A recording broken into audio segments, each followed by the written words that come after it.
It says, let's call it the Sharabgi Parotu Chimba. Say Sharabki Parotu Chimba. Sharabki Parotu Chimba. Okay, okay. In Sanskrit,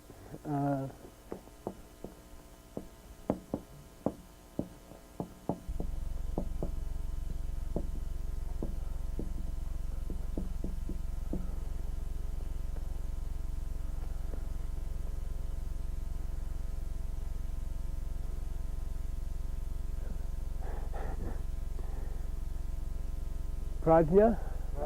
Paramita. Okay. The perfection of wisdom. He says, let's call this book the perfection of wisdom. And as you know, the other name of this book is the perfection of wisdom in 300 lines, or something like that. Even though it's not cut up the way that, it's not cut up into verses, but they call it the perfection of wisdom. I believe you would say verses, although it's not verses, it's equivalent of 300 verses of text. So they call it the 300. So sometimes it's called the perfection of wisdom in 300. The Buddha says, let's call it the perfection of wisdom. Then he goes on to say some other strange things. He says, and by the way, there is no perfection of wisdom. And then he says, and that's why we can call it the perfection of wisdom. Okay. Let's name the book Perfection of Wisdom.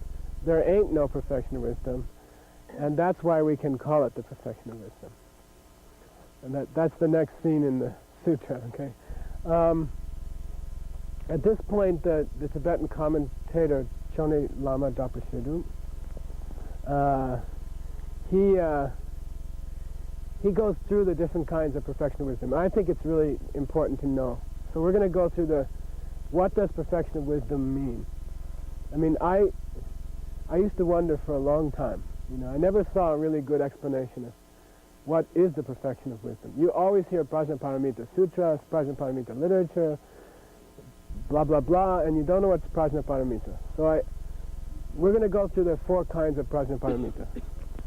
The first thing to know is that it has a nickname, 2 nicknames. They take the she out of sherab, out of she, and they take the out of rub, and they say sherchin, say sherchin, sherchin. So, I mean, nobody in the monastery goes around saying sherab ki paro tu chimba. They just say, how's your sherchin going? You know, how's your study of sherchin? Okay. In the monastery, well, I'm not going to go into sherchin. Another name for it is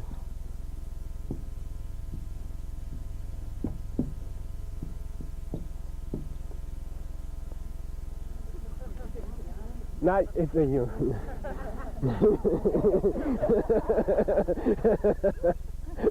It's also yummy, but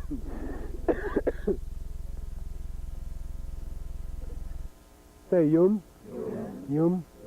Yum means mother. Okay, it's the honorific word for mother. When you're talking about the Dalai Lama's mother, you don't say ama. You say, how's your yum doing? You know, so yum means the great mother. Okay. This is referring to the perfection of wisdom. So the perfection of wisdom is also often called mother, and the sutras on the perfection of wisdom are often called the mother sutras. Why called mother? Because these are what give birth to Buddhas. Okay, the perfection of wisdom is what gives birth to Buddhas. Buddhas are the direct offspring of the perfection of wisdom. So the perfection of wisdom itself is often called yum, okay, the mother.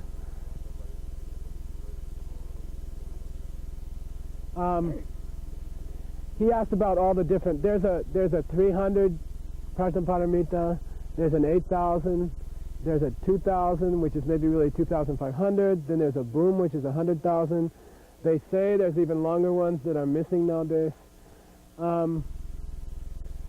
If you read them, they appear to be discrete teachings. They're not like like they were distilled from each other. It looks like if you read the 8,000, it's really like a long science fiction story.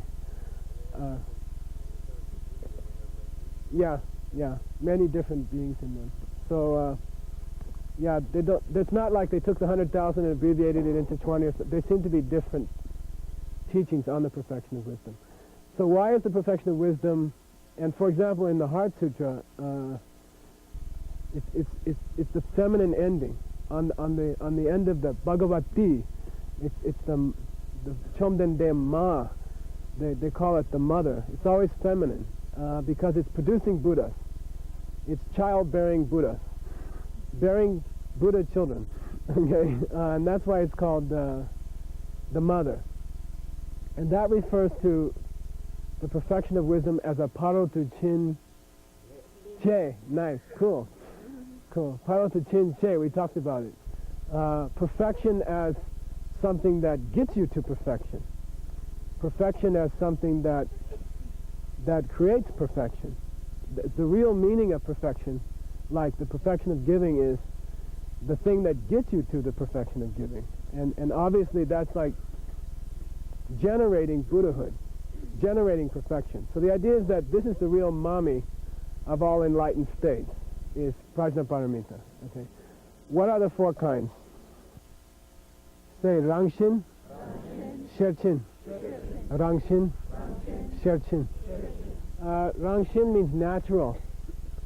Natural. Sherchin means perfection of wisdom. The natural perfection of wisdom.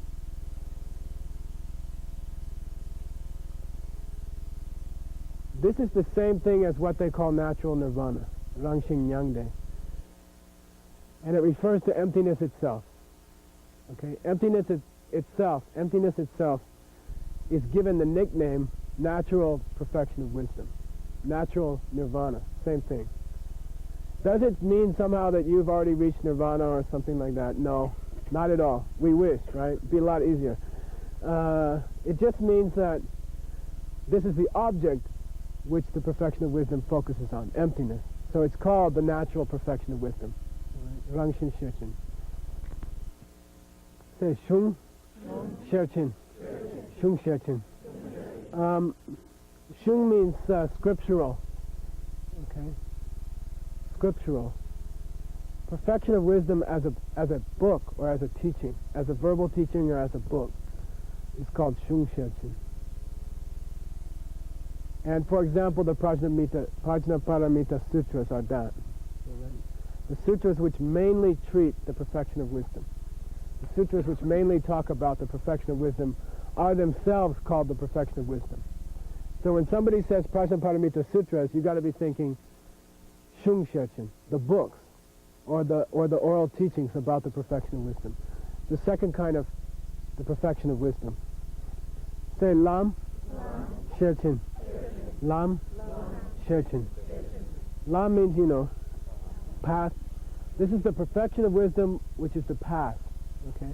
The perfection of wisdom, which is the path.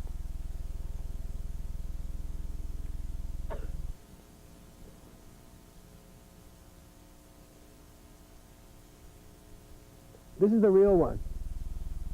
Okay? If you want to say, which is the real one, this is the real one. All right? This is the real paro tu chin che. Okay? This is the thing that gets you to that paradise that we talked about. This is the thing that makes the glass of liquid or water turn into a glass of bliss. Okay? That's the path, Prajnaparamita. And its definition is very cool, so you should learn it. Tekchen, say Tekchen. Semkeki, Simbe, Tongi, Tokpe, Yeshe. One more time, just because it's a blessing, and all those people said they'd never learn Tibetan, always end up being the teachers actually. Tekchen, Semkeki, Simbe, Tongi, Tokpe, Yeshe. definition of the perfection of wisdom. This is the path, perfection of wisdom. Tekchen Semke means bodhicitta. Tekchen Semke means the wish to become enlightened so that you can help other beings, so that you can take them after you. Okay? Tekchen Semke. Tekchen Semke ki Simba. The Simba means soaked in. All right? Soaked in. Imbued with. All right? And we'll talk about that. Toni means what? Shunyata. Okay? Shunyata, emptiness. Toni means emptiness. Toni tokpe yeshe means that state of knowledge where you perceive emptiness. Okay? Where you perceive emptiness. Where you realize emptiness. So the definition of the perfection of wisdom is the wisdom which understands emptiness, or which perceives emptiness, okay? And which is also totally soaked in the wish to achieve enlightenment for other sentient beings. Okay? Oh, for yourself too, by the way. So basically two parts. You have to have ultimate compassion. You have to have bodhicitta. And you have to have the perception of emptiness. Did it say Tongni Ngun Sungu Tope Yeshe? Did it say direct perception of emptiness? No. Okay? It doesn't say direct. So it means you don't have to achieve the path of seeing, the third path, to have the perfection of wisdom. It does not say direct perception. Okay? It could be direct perception, but it doesn't say only direct perception.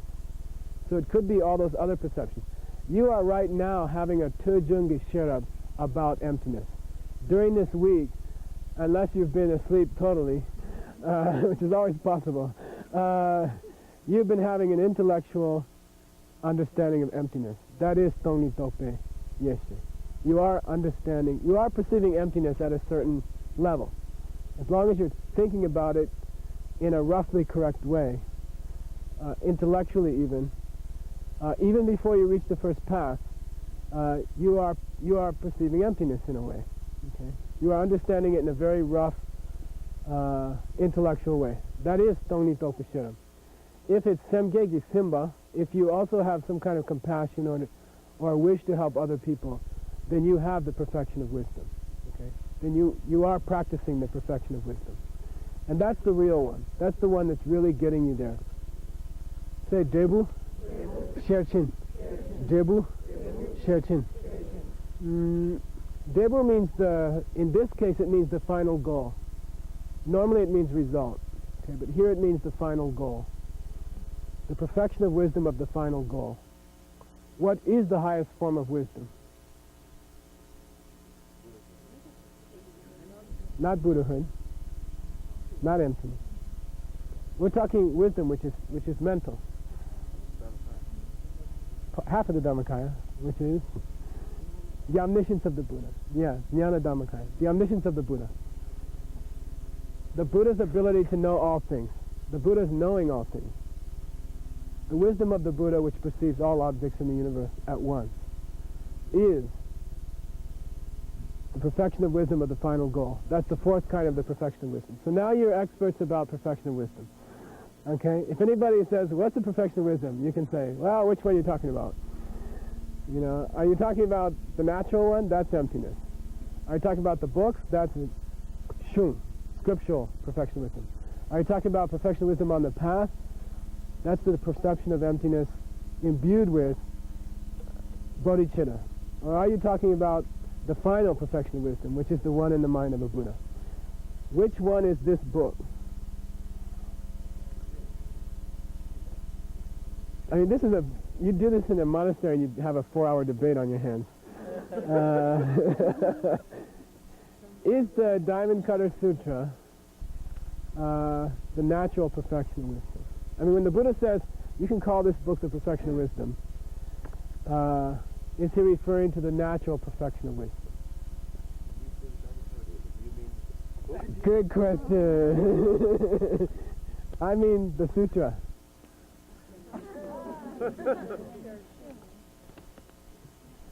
Well, let's go through all four. Let's go through all four. Is it emptiness? No. Emptiness is a negative thing. It's an absence of something. Okay? It's like the lack of elephants on this platform. Okay? It's just an absence of something. Well, normal size, unless they're hiding behind a stupa. So this is not like the lack of something. You know, like the lack of money in our pockets. That's a negative, unchanging, meaning its quality doesn't change. If you get money, it goes out of existence. But while it's with you, which it often is, it doesn't change. And that's a total lack of something. It's either there or it's not. If it's not there, that's its emptiness. And so the book can't be the first perfection of wisdom. The Buddha, I guess he didn't mean that. How about number 2? Okay, sure. It is the expression of that subject matter. You know, it does talk about the perfection of wisdom. Is it number 3? Is the book, which if you want to say in the Abhidharma, they ask that question, and they say, Suktanda, you know, what are words? And at the lowest level, they are sounds and shapes. At a little bit higher level, they are conceptualizations. But is this sutra the third perfection of wisdom? I just said the sutra. No, you have to say no. It's either sounds or shapes of letters or some kind of conceptualizations as you hear the words, but it's not the meaning of the sutra or the point of the sutra or what the sutra is teaching. That's something else. So the DiamondCutterSutra is not the path itself. The path itself is that perception of emptiness under the influence of bodhicitta. Okay? So the book is not perfection number 3. The subject matter of the book is number 3, and maybe the other ones also, but mainly number 3. And is this number 4? No, it's not the mind of a Buddha. Okay, minds are invisible to normal people. Minds don't have color. Minds don't have shapes. Okay, you can think of colors and shapes in your mind, but that's a different thing. Okay, so that's what the Buddha is talking about. This is the perfection of wisdom, meaning this is Shung Sherchen. This is the expression of the expression of wisdom, of the perfection of wisdom, and its subject matter is primarily the third, the path, the perfection of wisdom as a path, primarily. Primarily is a wonderful word in debating that gets you out of all kinds of problems. If somebody comes up and says, well, it does really teach the Buddha's omniscience also, you can say, oh, I said primarily. All right. Then the Buddha says, what's he say next about the perfection of wisdom? Now, what did I say he said after that? So Buddha says, what do we call this book? What do we call this teaching? He says perfection of wisdom. And then he says, by the way, there ain't no perfection of wisdom, and that's why we can call it the perfection of wisdom. Chonedapa Shedrup jumps on this. He loves it. He says, oh, finally he got to one of the most important points, and that's Uma, okay? Not the movie star. Say Uma. Uma. In Sanskrit, what's it called? Madhyamika. Okay? Madhyamika.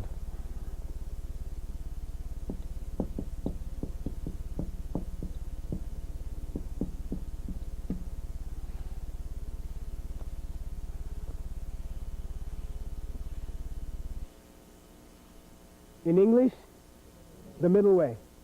And in fact, the mid in middle and the med in medium all come from the Sanskrit med, same root actually. The mud in Madhyamika and the mid and middle, ultimately they all come from the same thing. Okay? You've been studying Madhyamika. Okay? We've been studying Madhyamika. As a school of ancient India, which is not the way I'm talking about it today, but just so you know, it had 2 parts, lower Madhyamika, higher Madhyamika. We'll talk about it later. Everything we've been talking about is higher Madhyamika. Higher Madhyamika school is the school of Nagarjuna, is the school of Tsongkhapa, is the school of His Holiness the Dalai Lama, Lama Sopa, Lama Yeshe, and is the school of Shakyamuni Buddha, all right? It's the highest school. Well, didn't the Buddha teach the other schools? Yes. Are they, strictly speaking, accurate? No, in some cases, okay? Are they therefore useless and we should forget them? No. They fit different students of different capacities. If they're not ready to hear the highest interpretation, give them something lower. If you ever try to teach Buddhism to your kids, you'll understand why the Buddha taught the other three schools. Okay? You can't go into Madhyamika Prasangika philosophy with your kids. You have to say, don't kill a bird because it's not nice. You know, that's not the ultimate reason why not to kill a bird. But that's where you have to start. And that's how the four schools started. They are very wonderful. They are very necessary. They are brilliant. They are taught by an omniscient being. They are designed to fit the minds of every possible disciple that might come along. And you must learn them all, because they address the doubts that come up in any student's mind. Okay. What's that? Yeah, you can call consequence. Prasangika means like consequence. Excuse me? Say again. Maybe. I haven't heard of them spoken of that way. But makes sense. People talk about emptiness. But I haven't heard it called that. Okay. So that's not the Uma I'm talking about, okay? I'm not going to talk about the school called Madhyamika. I'm talking about the state of mind called Madhyamika. What is Madhyamika? What is Uma? What is the middle way? What does the word middle suggest to you? Yeah, going between two extremes, okay? And those extremes are not extreme in the sense of a political party or something like that. They are, in the word in Tibetan and the word in Sanskrit, refers to extreme in the sense of walking off this platform, okay? The edge of a cliff, okay? You have to think that way. Ta, or extreme, in this case means the edge of a cliff, all right? And you can think of a pathway. I'm not a good artist, and people in New York know that. Here's the path to the city of enlightenment, okay? And on each side are these horrible chasms, these horrible, deep, yawning chasms, you know? And you can either fall off this way or you can fall off the other side, okay? And that's what Uma means. Uma means you have to thread a very fine line between two cliffs. Ta means cliff. And if you're not careful, like I've been trying to be very mindful of, when especially over there, not to fall off the back of the thing, you know.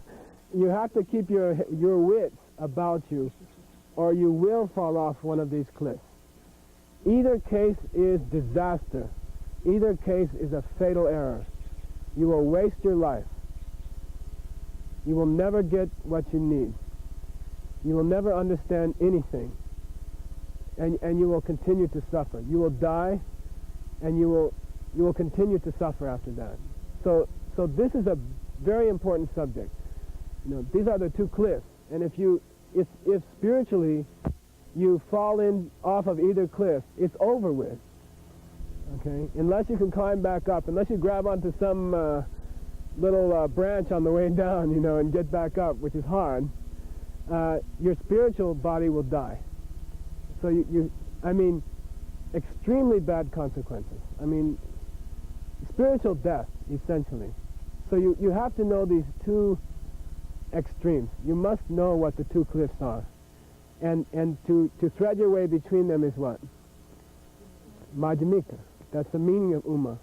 But it's not just like a centrist position between communism and fascism or something like that. You know, it's not like that.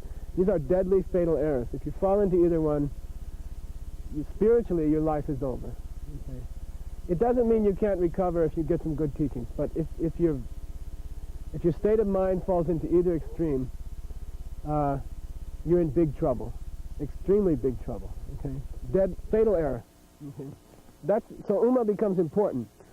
Uma becomes a very essential, life-saving thing. And think of it as life-saving. To lose your life is not so bad. To go off the edge of a Buddhist extreme is 10 times worse, much worse. It's a much worse death after that, okay? What are the two extremes? Say yata. Yata. Ta means edge, okay? Ta means that edge of the cliff. Ta. Ta means the edge of the cliff, okay? Ya means existence. Things exist, okay? And I'll say it in plain English. The fact that things exist the way I always thought they did. The fact that things exist the way I always thought they did.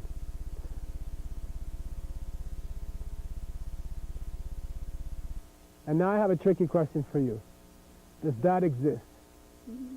Does the fact that things exist the way you thought they did, or I'll say it in a different way, does the existence of all these things the way you used to think it existed even exist? No, it's another gotcha. It's another gotcha. If I say, is it true that things exist the way you thought they did, you say, no. That means they don't exist. I mean, things which could exist the way you always thought they existed is something which could never exist. So yata does not exist. It's very interesting. Yata does not exist. So how can you fall off yata? How can you fall into yata? Okay. Say tanzin. I better put it up here. Tanzin means grasping onto the yata, believing in it. Okay. Believing that everything existed the way you always thought it did. It's called tanzin. Does that exist? Oh yeah, that's the source of all problems.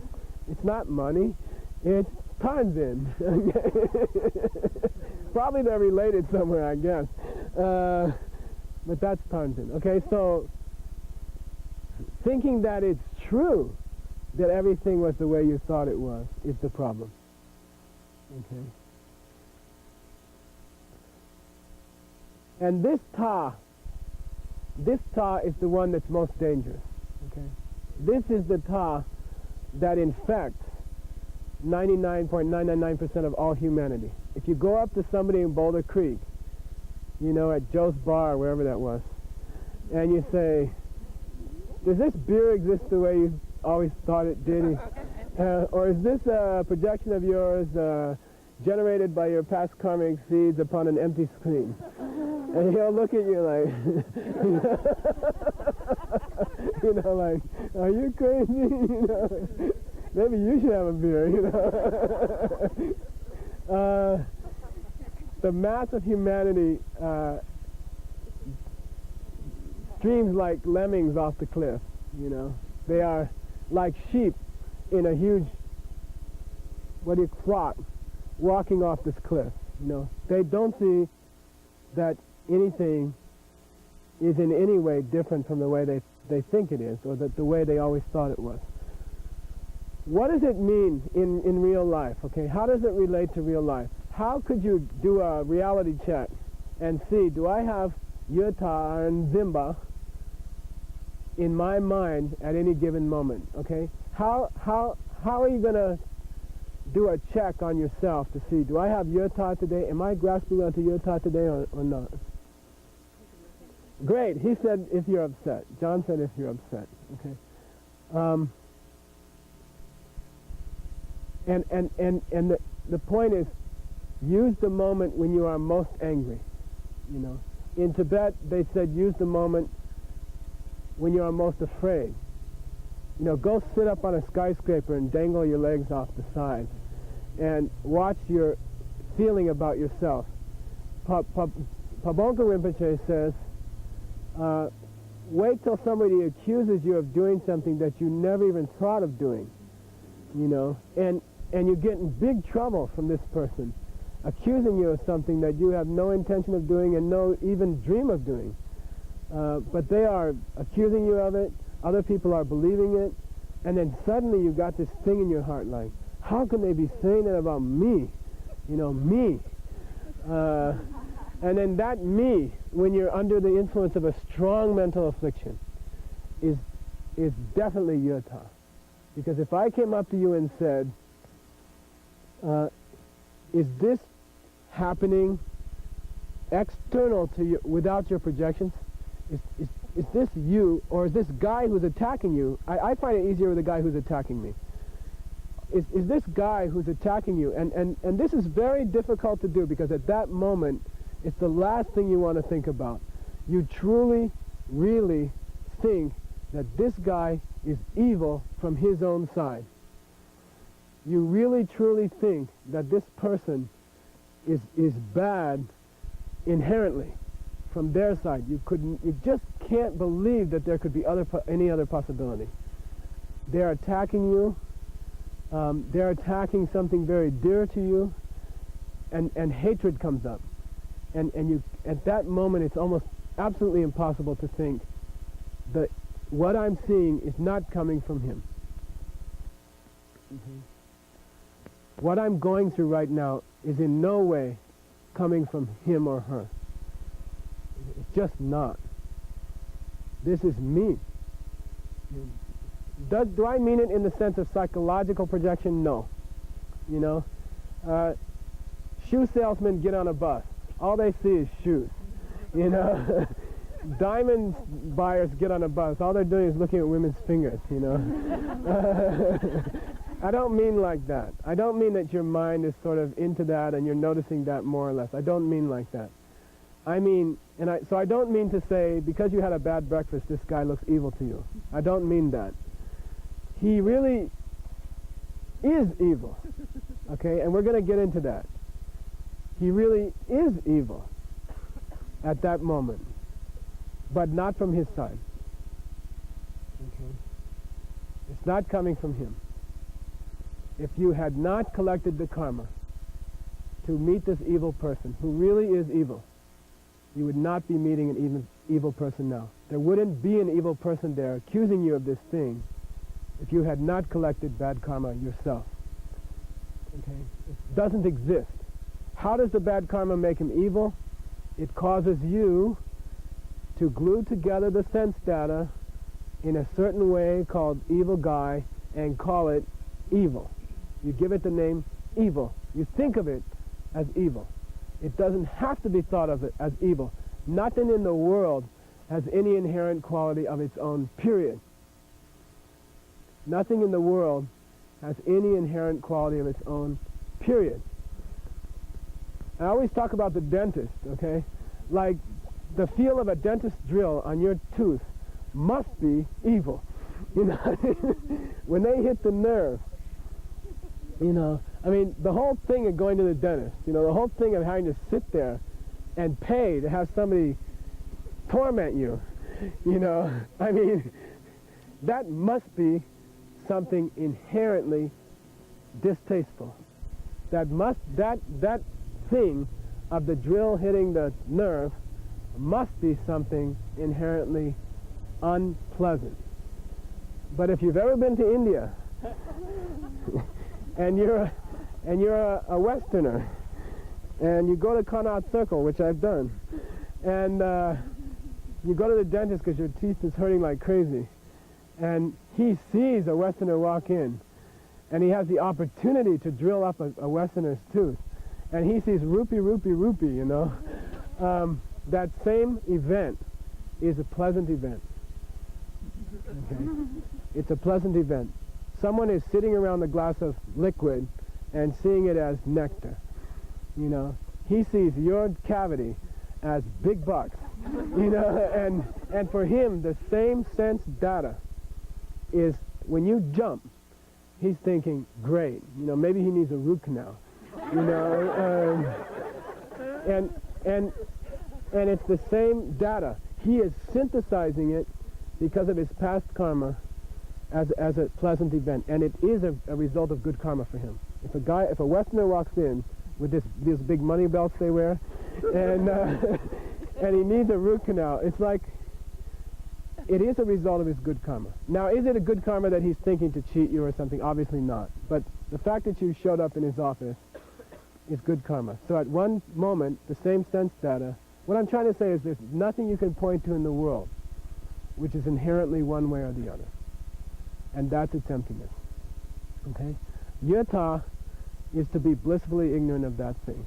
And why does it cause you trouble? Why does it kill your spiritual life if you hold to that? Well, if you really believe that the people in your life who attack you are inherently evil, and that it's not coming from your side, and that it's not coming from your karma that you collected and that you're responsible for it, then you will retaliate. The moment you retaliate, you are assuring that you'll meet him again, and someone will attack you again. Last thing to say about that. Does that mean you have to sit and be wimpy when someone accuses you of something you haven't done? No. Bodhisattva vow. You have to defend yourself, especially if they're saying something dirty about you. You have to try to explain yourself. You must. But you cannot see the event as self-existent. As you explain yourself and as you defend yourself, you have to see the whole situation as being empty of any self-existence, which means you will never get mad at the guy. You will never hate the person, because that's only going to bring them back. You say, I can't hate this person, I have to defend myself. Does the defending always work? No, and that you better be ready for that too. Because what happens after you defend yourself is also up to your own projections and what kind of karma you collected in the past. What kind of behavior does this lead to? And then I'll answer some questions, okay? What kind of behavior will this lead to? Your life will continue to be as screwy as it was before, okay? Don't expect anything different. In the immediate, eventually it'll change, but not until you do those 4 forces and clean out your karmic pocket. But what's the effect on your mind? Totally without any kind of bad feelings ever. And that's nirvana. And you can do it. Don't wait for the world around you to straighten out. It ain't going to. You know, it just won't happen. In the chaos of life, as your crazy, random karmic bad seeds express themselves in your life, you have to straighten out your own mental afflictions by not reacting with hatred or desire. Okay? And that's nirvana. If you keep that up, if you keep up not reacting for a while, you can reach nirvana. If you keep up that over a long period of time and you do your purifications, then you reach paradise, Buddha paradise. That's the difference between level 8 and level 10. Okay. Cool. How do you get to level 8? Level 1. Understand the emptiness of the guy who's accusing you. Okay. It's very cool. This is the path to nirvana. This is the path to Buddhahood. There ain't no more to say, really. I mean, we'll have another class, okay? But you got all the data now. You have all the information. Now you have to implement it. That ain't so easy. Let's get on to metta. So now you know yata. Do you have yata a lot? It comes a millisecond before any time you are slightly like something or slightly dislike something in a samsaric way. Okay, it's always there. Metta is the other extreme. 99% of all people fall off this side. 1% falls off the other side. And a few, get to the city of liberation, all right? What is it to fall off the other side, which is metta? Metta means the extreme of thinking things don't exist. The extreme of thinking things don't exist, which is technically metta and zimba, okay? Dr. LeMay, all right. What is it to fall off that side? Oh, you know all the flavors of it. Things are empty. Nothing matters. It's all an illusion. Therefore, I can do what I want. It's okay to steal the towels out of the hotel. They're just illusions anyway. Okay? I'm a great tantric yogi. Since everything's empty, I will impute onto this sexual misconduct holy activity. You know, this is all metta. This is all dependent on the extreme of thinking that if things weren't the way you thought they were, then they must not operate at all according to the normal rules, or maybe not even exist at all. And the implication of that is, I can do whatever I want. Nagarjuna said samsara and nirvana are the same thing. So I'll just stay right where I am. Okay. He didn't mean that. What he meant was they're both empty. Samsara has its projective causes. Nirvana has its projective causes. They're not anything else. From that point of view, they're the same. He didn't mean it was the same thing to sit here and suffer and get old and ugly, or to reach nirvana and paradise and not have to get old and ugly. Okay? Obviously. So how many people fall into metta? It's very rare. You have to get some lousy Buddhist teachings. Okay?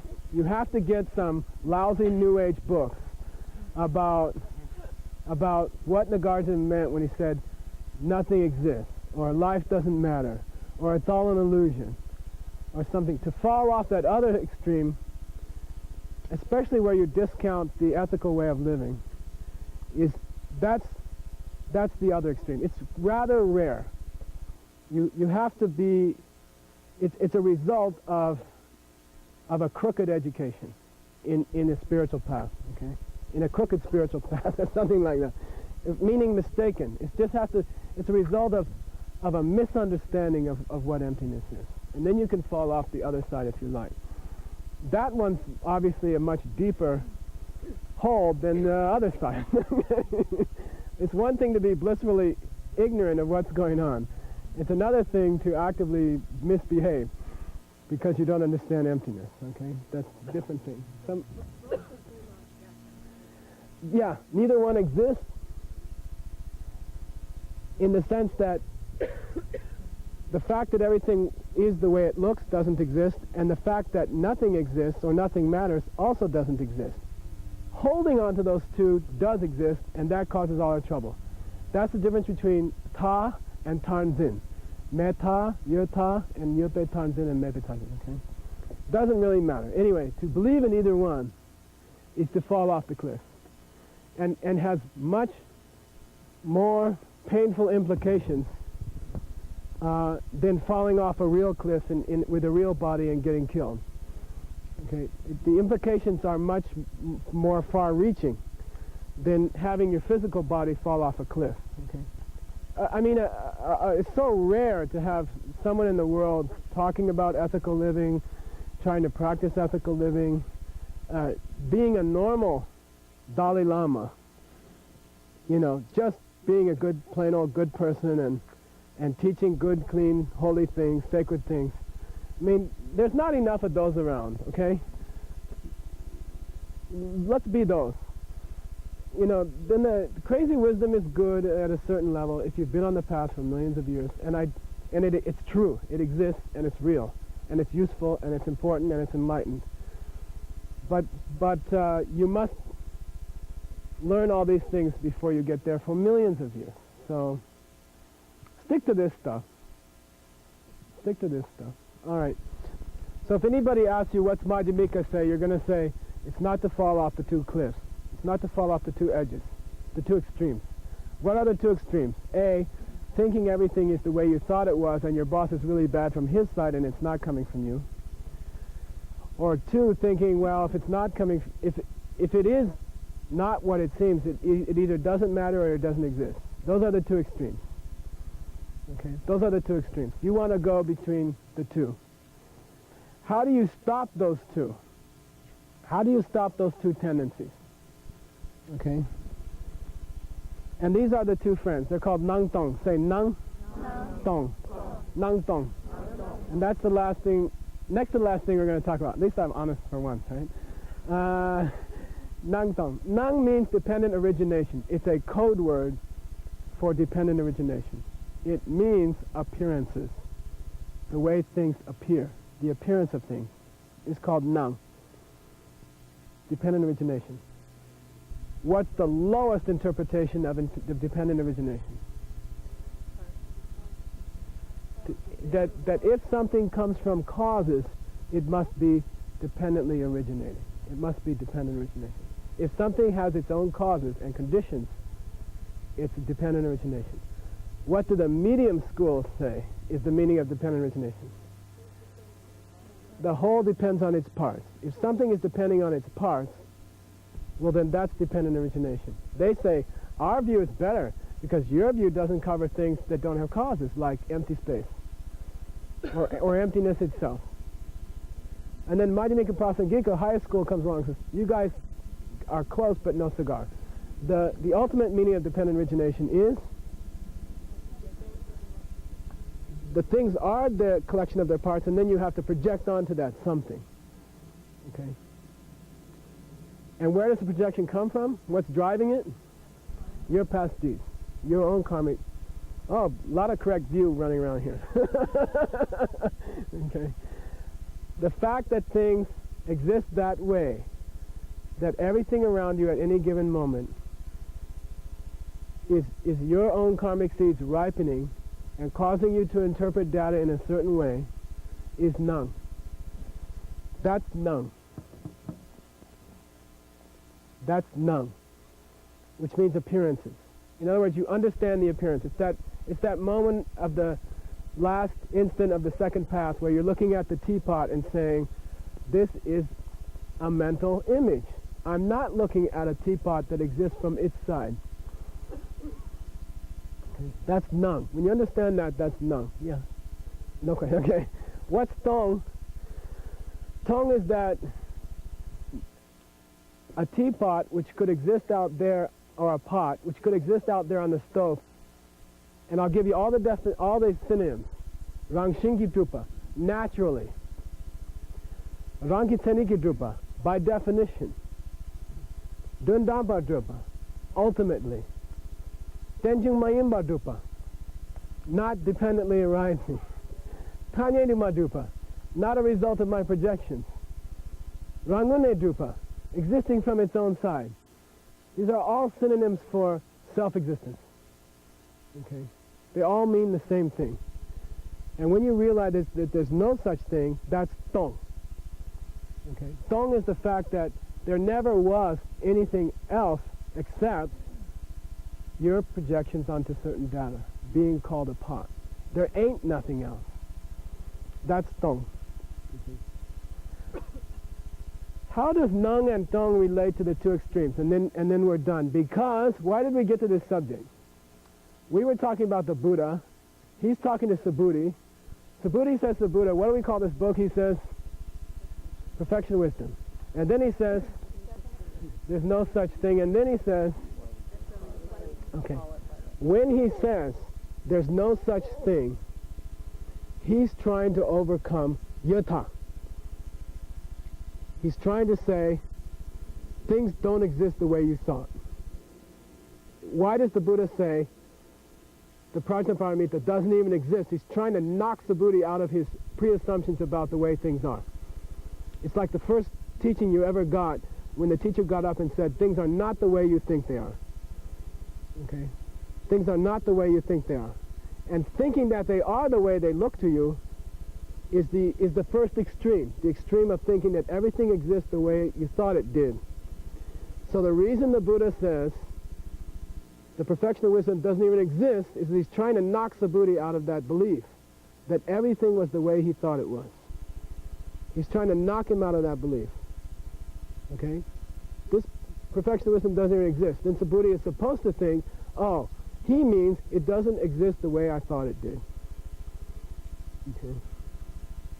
But then the Buddha says, hey, and that's why we can call it the perfection of wisdom. What's he saying then? It does exist conventionally, and don't think, Subhuti, that nothing exists or that nothing matters, or that you can do whatever the heck you like. He's protecting from Subhuti from what? Extreme number 2, thinking that nothing exists or that nothing matters. If it's not the way I thought it was, which is yatha, falling off this side, well, then it doesn't matter, I can do whatever I want, it doesn't exist, which is falling off the other side. And by saying those two sentences, the Buddha is trying to protect Subhuti from falling off both cliffs. Hey Subhuti, it ain't the way you thought it was, the Prajnaparamita doesn't even exist. Hey Subhuti, it's not that nothing exists, because it does exist through your projections. And now I'll give you something that Pabonka, this is one of Pabonka's most, it's one of the teachings he cherished the most. He said, if you're going to be a real Madhyamika yogi, you have to make 4 distinctions. Okay? You have to make a 4-fold distinction. You have to be able to tell the difference between 4 different things. And I'll read it to you.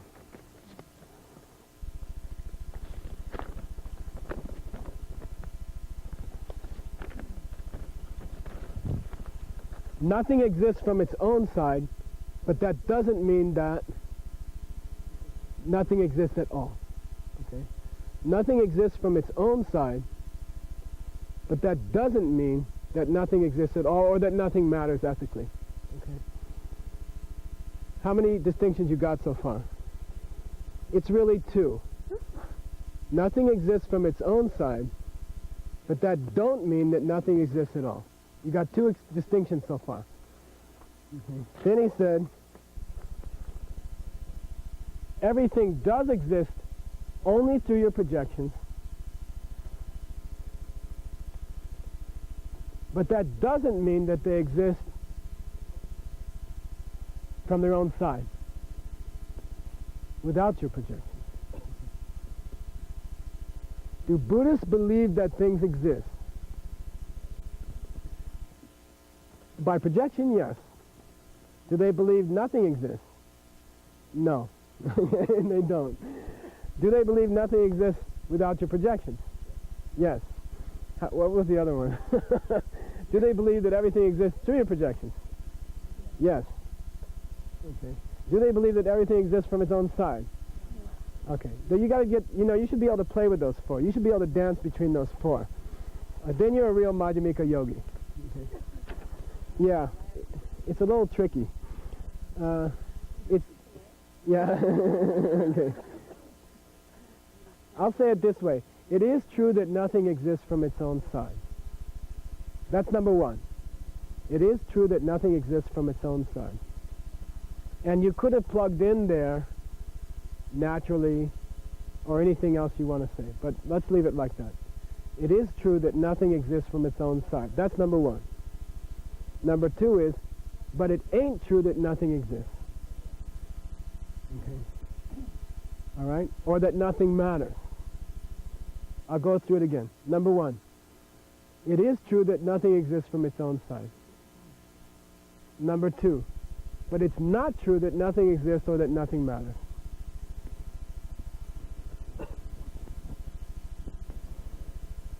Number 3, it is true that everything exists through your projections. Number 3, it is true that everything exists through your projections. Number 4, but it's not true that everything exists from its own side. And that's 4 different things. And if you want to be a good Madhyamika yogi and a good DiamondCutterSutra person, you better be able to tell the difference between those 4. You better be able to, like the mantra. Okay. In Pabonka would say it this way: 2 ises and 2 ain'ts. When you understand that everything is just a projection, it will stop you from thinking that everything exists the way you thought it did. Tombe metta session, tombe metta sel means when you understand that nothing exists independently or self-existently, it'll save you from thinking that nothing exists at all.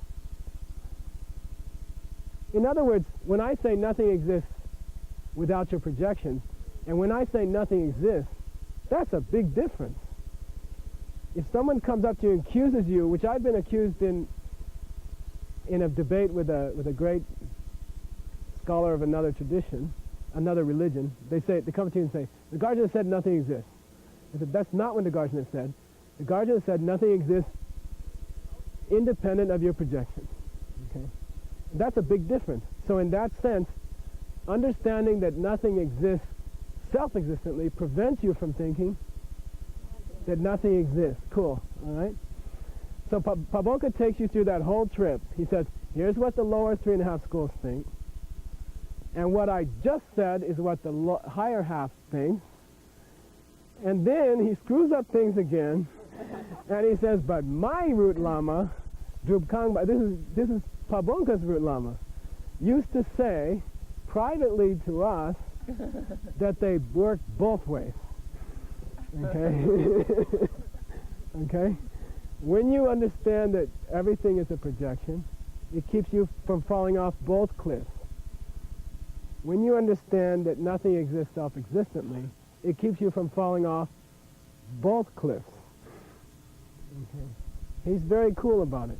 Why do we go into all this jazz? Is it just intellectual BS? No.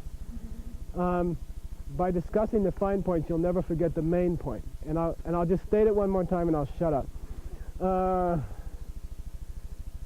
Realize that spiritually you can fall into two death traps, two quicksands, which will suck you down and kill your spiritual being. And that's how dangerous they are. One is to think that the events which are happening around you are not your own karma ripening on an otherwise blank world. Okay? Don't believe it. If you act on that, you'll be able to remove your mental afflictions. You'll never again be angry. You'll never again be jealous. You'll never again hate. And then life is cool. You know, life without the mental afflictions, if you can even imagine it, is very, very cool. Think of going through the day without being the slightest bit irritated or the slightest kind of bad thought or anything. Going through the whole day was just cool, okay? That, just try to imagine it. I mean, that's just to avoid that first one. What's the second extreme? Do not believe those bad teachings about emptiness, you know? Junk them. Spit on them, okay? I mean, they are poison, okay? For some guy to get up and say, everything's empty, so you can do what you like. Everything's empty, so nothing matters. Everything's empty, so you can go into Tantra and do whatever dirty thing you want to do. If you think about it, okay, you know, forget it. Okay? It's not true. That's not what it means. That's not what these things mean. Avoid them like the plague. Because falling off the back of this platform, you can break an arm or break your back or you can kill one life. You know, fall into one of those two extremes and you made a horrible mistake that can ruin your spiritual life for many, many lifetimes. Okay? That's the point of the two extremes. Okay?